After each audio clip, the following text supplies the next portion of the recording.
ஒரு 2-3 நாளாவே கொழுந்து விட்டு எரியிற ஒரு விஷயம் எது அப்படின்னு பார்த்தீங்கன்னா, இந்த தனுஷும், 5 ஸ்டார் கதிரேசன் இந்த புரொடக்ஷன் கம்பெனிக்கு உண்டான இந்த பஞ்சாயத்து தான். ஆர்கே செல்வமணி முதல்ல மத்தியஸ்தம் பண்ண வந்தேன்னாரு. அப்புறம் வந்து ரவுடித்தனம் பண்ணுறீங்களா, எங்களை அடியாள் மாதிரி பார்க்காதீங்க அப்படின்னாரு. சரி என்னதான் இதுக்குள்ள பிரச்சனை அப்படின்னு அலசி ஆராய்ஞ்சு பார்க்கும்போது, சில விஷயங்கள் வந்து நமக்கு பேச வேண்டிய கட்டாயத்தில் இருக்கும். அதில் ரொம்ப முக்கியமான ஒரு விஷயம் என்ன அப்படின்னா, இந்த 5 ஸ்டார் கதிரேசன் யார் அப்படிங்கிறது ஒன்று இருக்கு இல்லையா, தனுஷ்க்கு இவருக்கு என்ன ரிலேஷன்ஸ் அப்படின்னு ஒன்று இருக்கு இல்லையா. ஒரு காலகட்டங்களில் தனுஷுடைய படங்கள் வரிசையாக ஃப்ளாப் ஆகுது, எந்த படமுமே பெருசாக போகவே இல்லை. அப்போது வெற்றிமாறன் அப்படிங்கிற ஒரு இயக்குனர் அறிமுகம் ஆகுறாரு, தனுஷ் ஹீரோவாகிறாரு. அந்த படத்துக்கு பெயர் பொல்லாதவன் பெயர் வைக்கிறாங்க. அந்த படம் வந்து சூப்பர் டூப்பர் ஹிட் அடிக்குது. அதுக்கப்புறம் ஆடுகளம்னு ஒரு படம் அதே 5 ஸ்டார் ப்ரொடக்ஷன்ஸ் கம்பெனியில் பண்ணுறாங்க. அதே வெற்றிமாறன், அதே கூட்டணி, கிட்டத்தட்ட 6 தேசிய விருதுகள் வாங்குது. தனுஷுக்கு அதுக்கப்புறம் உச்சம் தொட்ட நடிகர் அப்படிங்கிற அளவுக்கு அவருக்கு ஒரு பெயர் கிடைக்குது, நல்ல நடிகர் அப்படின்னு. அதுக்கடுத்து நையாண்டின்னு ஒரு படம் பண்ணுறாங்க. ஸோ இப்படி அடுத்தடுத்து படங்கள் தனுஷ் பண்ணும்போது அவருடைய கேரியர் வந்து ஒரு பீக்கில் வருது. இப்போ ஒரு கேரியர் பீக்கில் வரும்போது அவங்க அடுத்த படத்துக்கு அக்ரிமெண்ட் போட்டு முன்பணம் கொடுத்து கால்ஷீட் டேட் எல்லாமே வாங்கி வச்சுட்டாங்க. இப்போது தனுஷுடைய வளர்ச்சி வேறு விதத்தில் இருக்குது. இந்த இடத்துல நாங்கள் 6 வருஷத்துக்கு முன்னாடி முன்பணம் கொடுத்து டேட்டு ஃபிக்ஸ் பண்ணி வச்சுருக்கோம், எங்களுக்கு படம் பண்ணாமல் இழுத்தடிக்கிறார் அப்படின்னு 5 ஸ்டார் தரப்புலேருந்து அவங்க பங்குதாரர்களிருந்து இந்த கொஸ்டின்ஸ் அரைஸ் பண்ணுறாங்க. சங்கத்தில் வந்து நீங்கள் வந்து பஞ்சாயத்து பண்ணுறதுக்கு தானே சங்கம் இருக்குது, கோர்ட்டு கேஸுன்னா இதுக்கு போகாமல் இதுக்குள்ள எங்களுக்கு நியாயம் வாங்கித்தாங்க அப்படின்னு ஒன்று கேட்குறாரு. இன்னொரு பக்கம் தனுஷ் தரப்புலேருந்து ஒரு கொடுக்கப்பட்ட அறிக்கை என்னென்னா, மேலெடுத்து உத்தரவு, நாங்கள் டான் பிக்சர்ஸில் எல்லாத்தையும் முடிக்கணும், இதை முடிச்சு இட்லி கடையை ரிலீஸ் பண்ணதுக்கப்புறம் நாங்கள் அதுக்கடுத்து தான் பார்க்குவோம், எங்களுக்கு இந்த ப்ரெஷராக முடிக்காமல் நாங்கள் எதுவுமே பண்ண மாட்டோம் அப்படிங்கிற மாதிரியான ஒரு விஷயத்தை கொடுக்குறாங்க. ஸோ இப்போது இது ரெண்டும் முடியுமா முடியாதா அப்படிங்கிற ஒரு ஓரமாக வச்சுருவோம். முதல்ல 5 ஸ்டார் கதிரேசன் வந்து புதுசாக இந்த ப்ரொடக்ஷன் கம்பெனிக்குள்ளே வந்தவர் கிடையாது. அவங்க ரொம்ப வருஷமாக இருக்காங்க. 5 ஸ்டார் மியூசிக்கில் காலத்திலேருந்து அவங்க இருக்காங்க. அவங்க சினிமாவில் தொழில் பண்ணிக்கிட்டு இருக்காங்க, ரொம்ப லாங் ஸ்டாண்டிங்கில் இருக்கிறவங்க. இந்த டான் பிக்சர்ஸ் யார் அப்படின்னு ஒரு கேள்வி இருக்கு இல்லையா. என்றைக்குமே வந்து ஒரு பெரிய குடும்பத்தோடைய ஒரு வாரிசு அப்படிங்கிற மாதிரியான சில விஷயங்களில் இந்த Don Pictures one of the benami அப்படிங்கிற ஒரு விஷயத்தில் தான் சொல்லப்படுது. பினாமிங்கிறது என்ன, இப்போ சன் பிக்சர்ஸ் எப்படியோ, ரெட் ஜாயிண்ட் மூவிஸ் எப்படியோ, அதே மாதிரி ரோமியோ பிக்சர்ஸ் எப்படியோ, அதே மாதிரி தான் இந்த டான் பிக்சர்ஸும் அப்படிங்கிற ஒரு விஷயம் சொல்லப்படுது. மேலிடத்து உத்தரவு அப்படின்னும் போது ரூலிங் பார்ட்டி அவங்கள பாய்ச்சிக்க முடியாது அப்படிங்கிற ஒரு விஷயமும் இங்கே முக்கியமாக பேசப்படுது. ஸோ இப்போ இந்த ஒரு பிரச்சனையும் இங்கே வந்து முதல்ல வந்து நிற்கிது. ஸோ இப்போது இது ரெண்டுலையும் நடுவில் வந்து இப்போ 5 ஸ்டார் கதிரேசன் தான் பாதிக்கப்படுறாரு. இவர் மட்டும்தான் இந்த மாதிரி பாதிக்கப்படுறாரா அப்படின்னா கிடையவே கிடையாது. இவரை மாதிரி நிறைய தயாரிப்பாளர்கள் சமீப காலங்களாக ரொம்ப அதிகமாகவே பாதிக்கப்படுறாங்க. முன்னாடியெல்லாம் வந்து பிரம்மாண்டத்துக்கு பேர் போன தயாரிப்பாளர்னு சொல்லக்கூடிய கலைப்புலி எஸ் தானு இன்றைக்கி படம் பெருசாக பண்ணுறது கிடையாது, எங்கே இருக்கார் அப்படிங்கிறது கூட தெரியறது கிடையாது. அதே மாதிரி டிஜி தியாகராஜன், சத்யஜோதி ஃபிலிம்ஸ், அவங்க அத்திப்பூ பூத்த மாதிரி ஏதாவது ஒரு படங்கள், அது ரொம்ப கம்மியான பட்ஜெட்டில் ஒரு படம் அப்படிங்கிற ஒரு கான்செப்டுக்குள்ளே போயிட்டாங்க.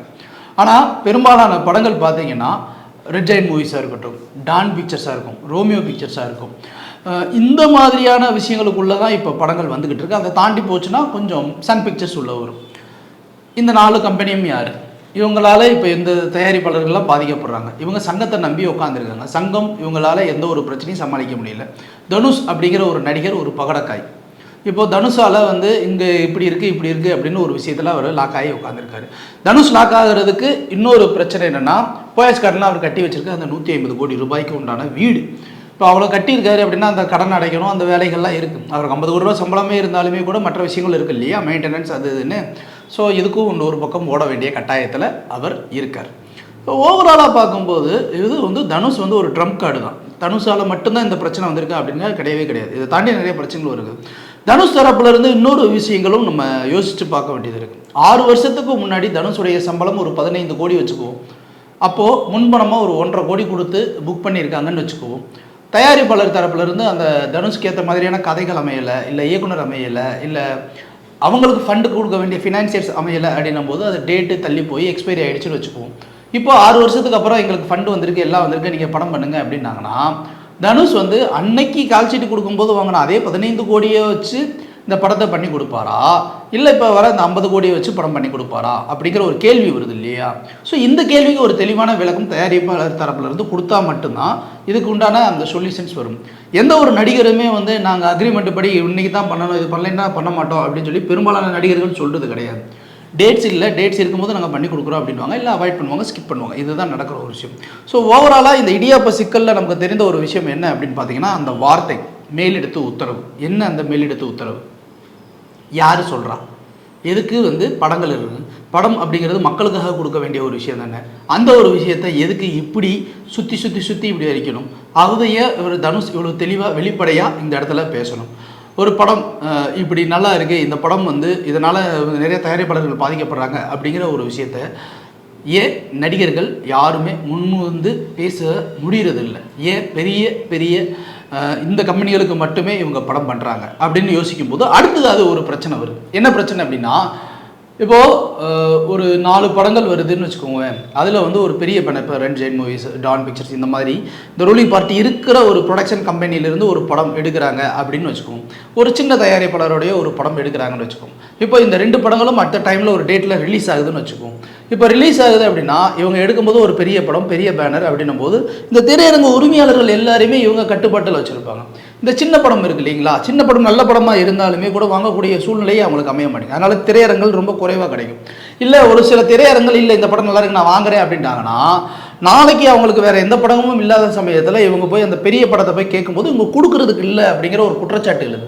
அதனால் வேறு வழியே கிடையாதுப்பா, நம்ம இதோடையே அனுசரிச்சுட்டு போயிடலாம், அவங்க என்ன கொடுக்குறாங்களோ கொடுக்குறத பண்ணிக்கிறலாம் அப்படிங்கிற ஒரு தாட்டில் திரையரங்கு உரிமையாளர்கள் சில விஷயங்களை கண்டும் காணாமல் அப்படியே விட்டுட்டு போகிறாங்க.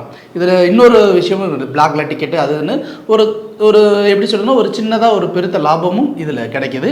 இது ஒரு பக்கம் இருக்கட்டும்.